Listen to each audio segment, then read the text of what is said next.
I married him. We shared the same bed, the same house, the same life, but not my last name, not my family, not even my Thanksgiving table. His name is Darius. He is everything you could want in a life partner. He listens.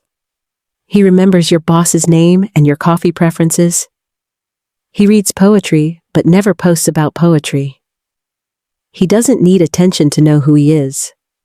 We met at a conference in Atlanta. I'm running HR workshops. He's talking about software ethics. We met by chance at the coffee shop. He spilled ice cream on my shirt. I smiled. He apologized 3 times. And that's how it all began. It feels so easy. No effort required. And for the first time in years, I felt seen, not because of my background, not because of my looks, just me. But Darius is black. What about my family? Yeah. They would never say anything cruel. They never misuse words. But the silence, that tight, sterile kind, it can say more than negative words. I remember the first time I almost told my mom. We are talking on the phone. I have been dating Darius for 5 months. We just went to Asheville, hiking, drinking, slow dancing in the cabin kitchen at midnight. And then she asked, "So, is there any new man in your life?" And I was speechless. I said, "Something like that." She laughed. "Okay, just make sure he doesn't have any tattoos or political affiliations." I said nothing, because what I mean is, he is so smart. He is kind. He is not white. And I think I love him. But I didn't. When it's time for us to get married, vows made quietly in a courthouse, just the 2 of us, I constructed the lie so well that I almost believed it myself. I told Darius that my parents lived far away. They don't travel. They live in seclusion. And he, the sweet, trustworthy one, never pushed. Whenever you're ready. He said, I'm not going anywhere. But inside me, something cracks every time I laugh and change the subject. Because I am proud of him, I just don't have the courage to say it. Speak out. A year has passed, then another one, and still, no family dinner, no holidays. There was no, "This is my husband" moment, until last November, 3 weeks before Thanksgiving. I got the call. Mom's voice, sharp as ever, came over the phone. "Rachel, we're the hosts this year. Everyone flew in, no excuses." She didn't ask about Darius. She never did that, because as far as she knew, he didn't exist. I agreed. Hang up. Then stared at my wedding ring. It's simple, thin gold, no stones, almost invisible.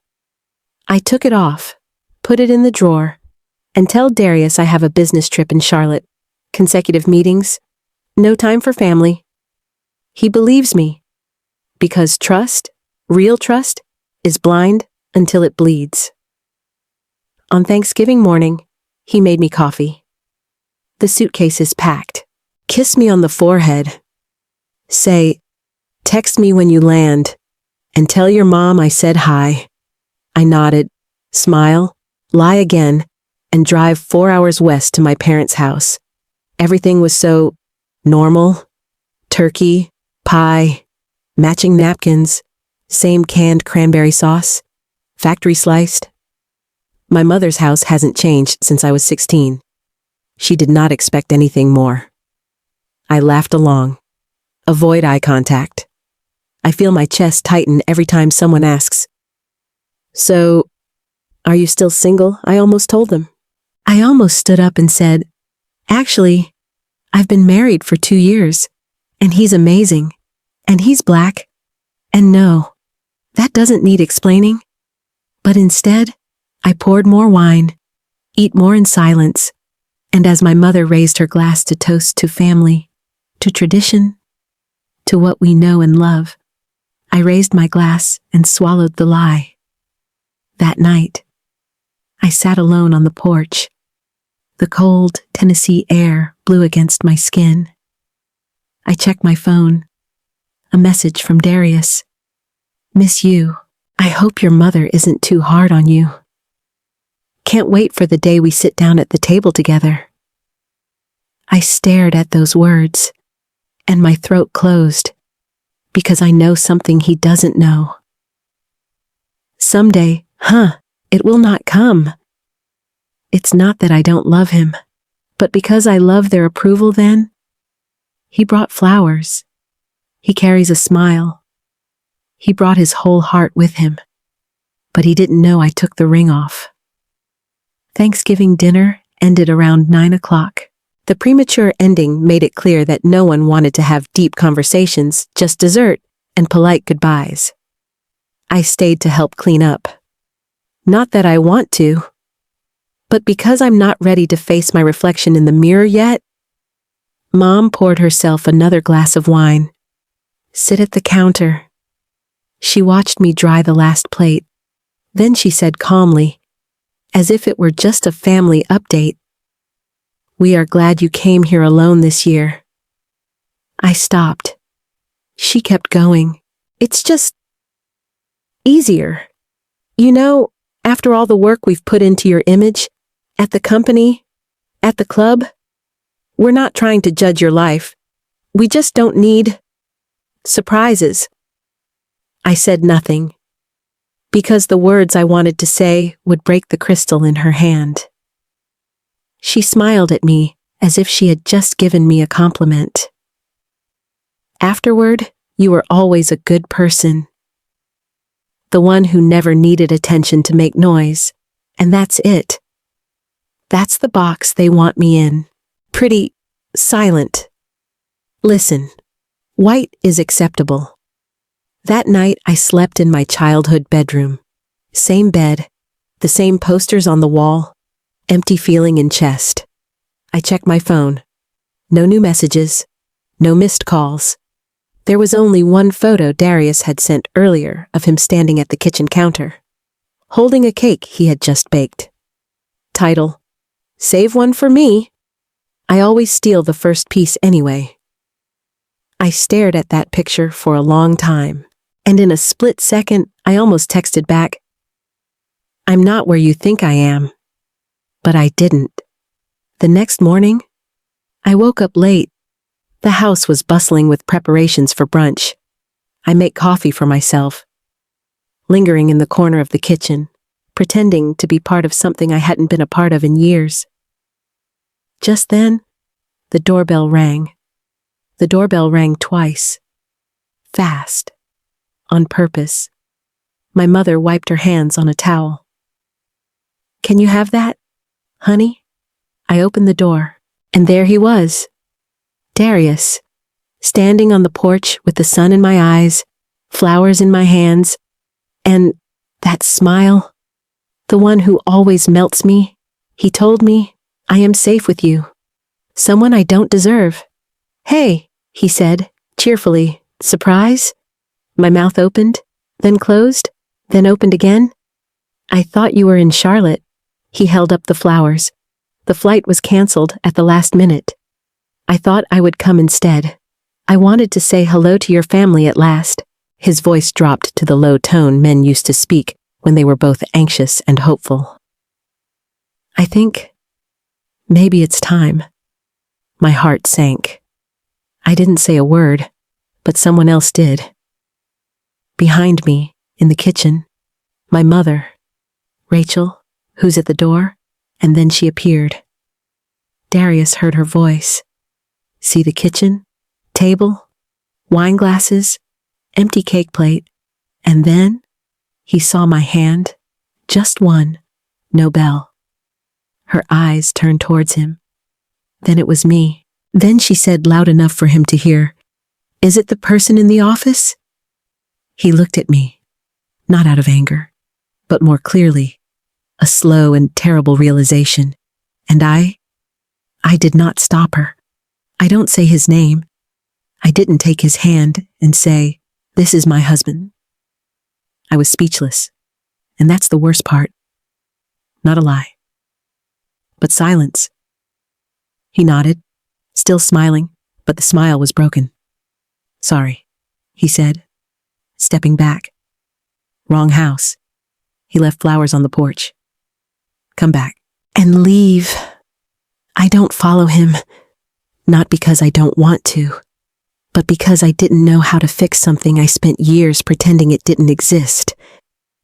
I stood there, barefoot, heart pounding, breathing shallow, looking at the man I love away from life he was never allowed to join. I didn't sleep that night, not a minute. I lay in the bed where I grew up. Under the floral bedspread once felt safe. Now they are like prison walls. My phone rang once, then twice. I did not check it, because I already knew. He is not at home. He doesn't text. Don't ask. Why don't say I'm fine? He just disappeared. And all I have left is a porch full of flowers, and the silence made me unable to breathe. The next morning, I left my parents' house without saying a word. No goodbye. There is no thanks for dinner. Just got my keys and suitcase. And drive. 4 hours back to Nashville. Every mile is a confession. I tried to rehearse what I was going to say to him. How will I explain this shame? Fear. Years of being told what kind of man is right and what kind of man is just temporary. I imagined it all in my head. I'm scared. I was raised wrong. I don't want to lose them. But the truth is worse. I lied, repeat, and I left him out of his life. When I got home, the apartment was cold. Not the temperature, energy. I called. "Darius." No answer. The bedroom is still intact. The closet is half empty. The toothbrush is gone. There is a folded piece of paper on the kitchen counter. I opened it with trembling hands. "You don't need to explain. I have heard enough.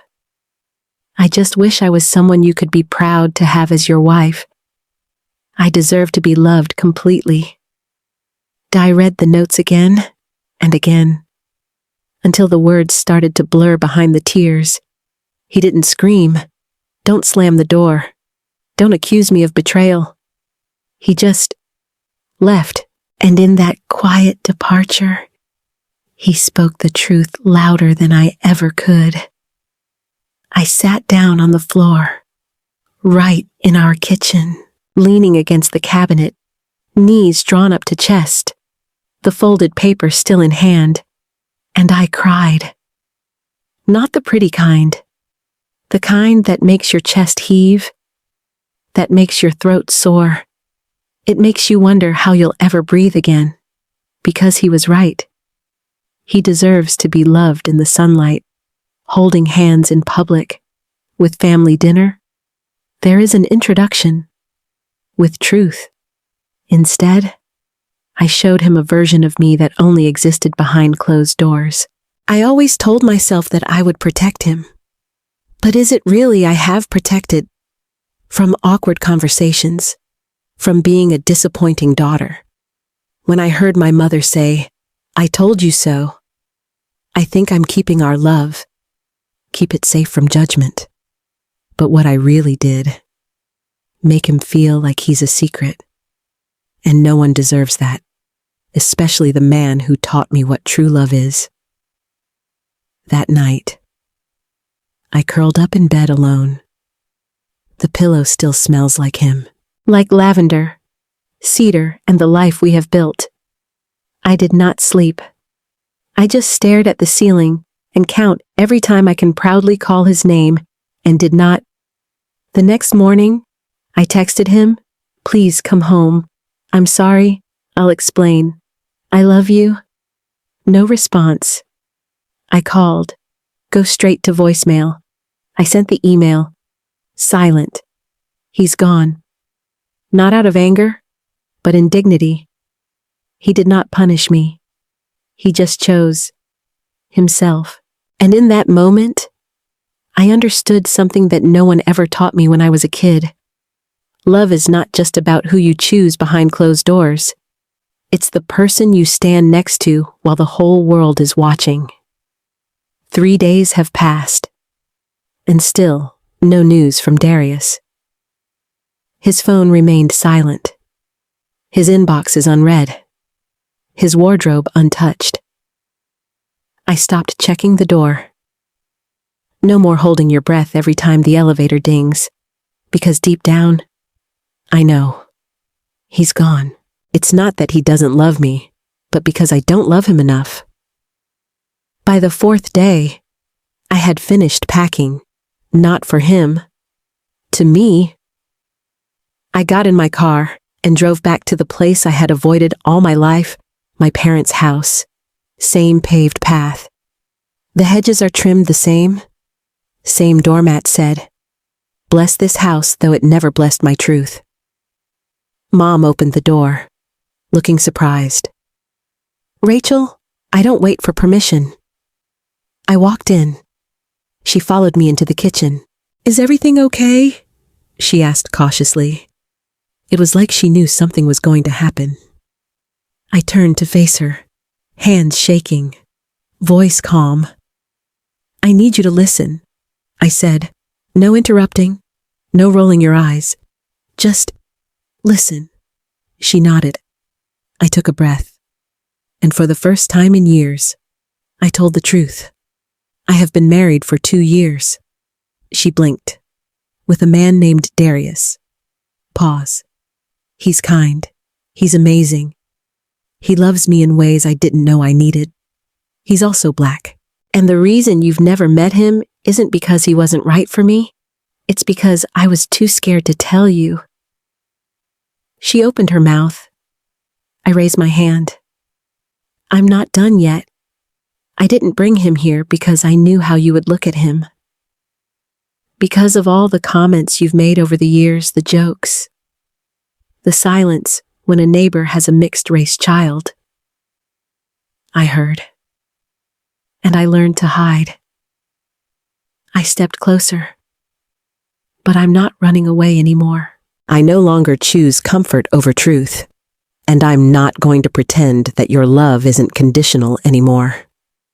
My mother stood still as a statue. No glass of wine this time.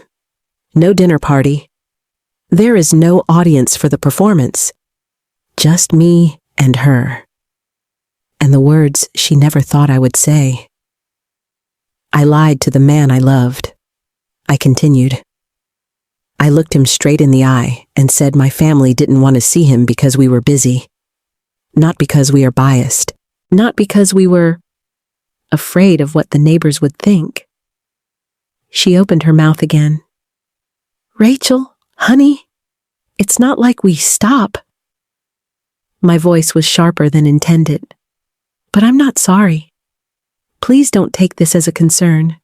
This is not love. Love doesn't make someone feel like a secret. Love does not require a daughter to take off her wedding ring before dinner. Love does not humiliate a man on his doorstep and then pretend it never happened." She crossed her arms. "We raised you to be strong, Rachel, to be caring." "No," I said. "You raised me to be afraid." There it is. Truth. Louder than silence. Sharper than guilt. I leave it hanging between us. Cut it out. Because if she wanted to remember anything from this visit, I want that sentence. She looked away. And for the first time, she does not deny it. She made no excuses. She just nodded. Slow. Small. Almost like an admission. Then she said, her voice almost a whisper, "Does he hate us?" And I almost laughed, because even now, she still wants to know what she looks like when she looks at other people's pain. "No," I said, "he doesn't hate you. He doesn't need you. Not after the way we treated him." I left without hugging her. No long goodbyes. There are no second chances, because people need to change. It's not her anymore. That's me. I drove back to Nashville in silence. No music, no tears, just me, and the absence of everything I thought was love. That night, I stood in front of the mirror. Put the wedding ring back on your finger. And for the first time, I don't wear it because I'm embarrassed. He did not come back. Not after the letter. Not after apologizing. Not after I told my mother everything. And maybe that is the lesson. Sometimes the people who change us the most don't look back to see who we became. Weeks passed. I stand up, go to work, breakfast alone. Learn to live in the silence you leave behind. But something strange started to happen. I stopped checking my phone every hour, stopped refreshing my inbox, stopped rehearsing speeches I'll never deliver.